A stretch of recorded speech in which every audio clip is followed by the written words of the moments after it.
Hey YouTubers, my name's Kevin Young from Moonlight Mantids. So I'm thinking about starting a new segment.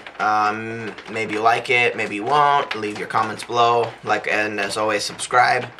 But I'm gonna go in the next few weeks. Every day something kind of interesting happens here at Moonlight Mantids. I'm gonna record a few minutes of it, and then at the end of the week, what I'm gonna do is combine it. And so anyway, 2 days ago, I woke up, and what I saw was two scout mantids. If you don't know what scouts are kind of like the early hatches. It's a sign if you have a really large ooth of a larger species that produces nymphs in the 100 when they hatch or more, sometimes even more than that. A scout is the first few you'll find 24 to 48 hours before the actual larger hatch takes place.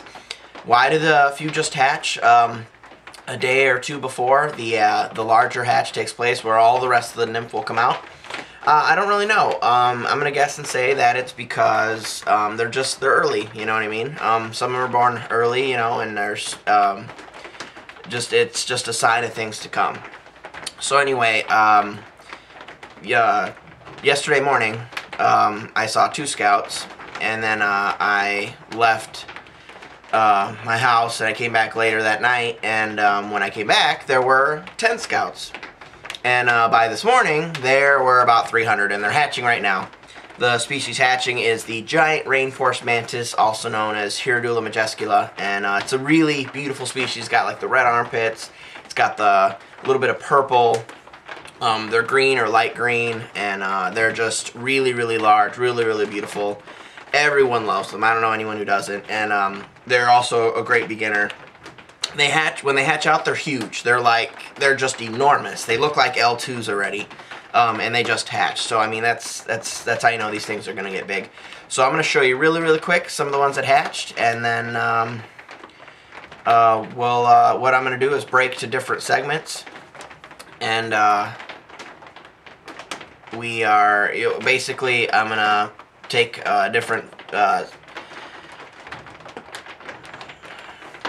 What we're gonna do is I'm gonna take these little segments of things that happen at the shop here, and things that happen outside, or whatever it is that's super interesting and pertinent to bugs, and I'm gonna turn it into sort of a little video at the end of each week, on top of the care videos as often as I can make them.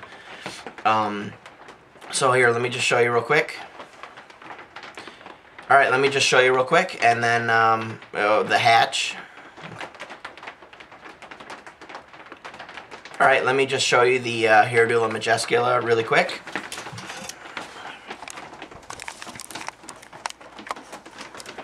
Alright, let's see here. There's the ooth right there.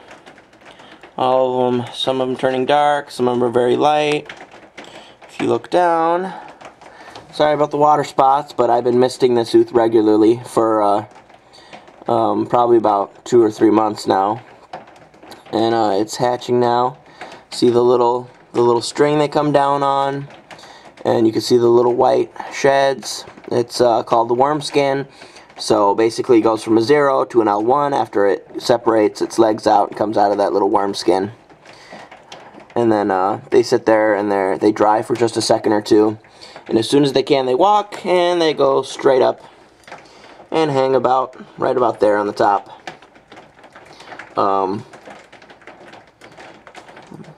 Just let you look at them for just a second. Alright.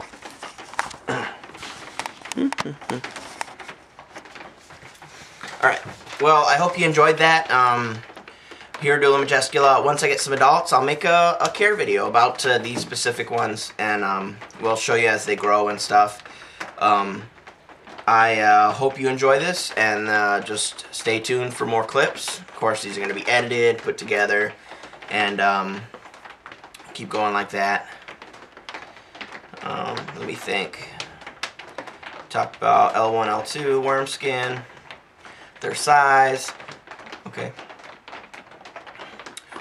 Ooh, something to note before I forget. On this here Hierodula majuscula. It's in a 32-ounce cup, and we're incubating this ooth in that cup with a little bit of sphagnum moss. I just noticed, and remember this, did you see how the ones that were hatching were really, really close to the bottom? Apparently these come down a ways off their little string and as they shed their worm skin, and it looks to be about 5 to 6 inches down, which usually, sometimes they'll only come an inch or two down off of their ooth and then dry up and fold up. The problem with that is going so far down is they run out of space. And if they ball up all together on the very bottom there, they could get, they could get stuck. They won't dry properly. They'll get messed up legs. So something to remember, Hierodula majuscula, and it's something to keep in mind, is maybe a larger container next time, because they seem to travel quite a ways down from the ooth as they hatch, and then from there that you could run into some problems.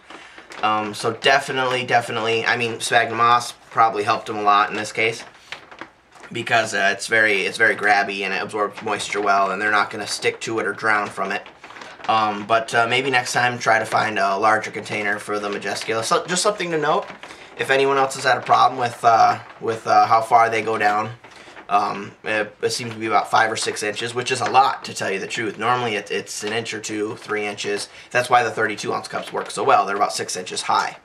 So you're basically right at the bottom level of room there, and you can, you will lose a lot of nymph if they're hatching off the ground like that when they come out of their worm skin.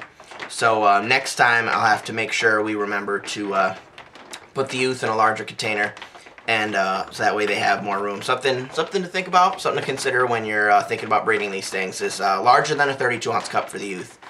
Just because they're so big, they're huge nymphs, and because we don't want them to hatch off the floor once they come down off that skin.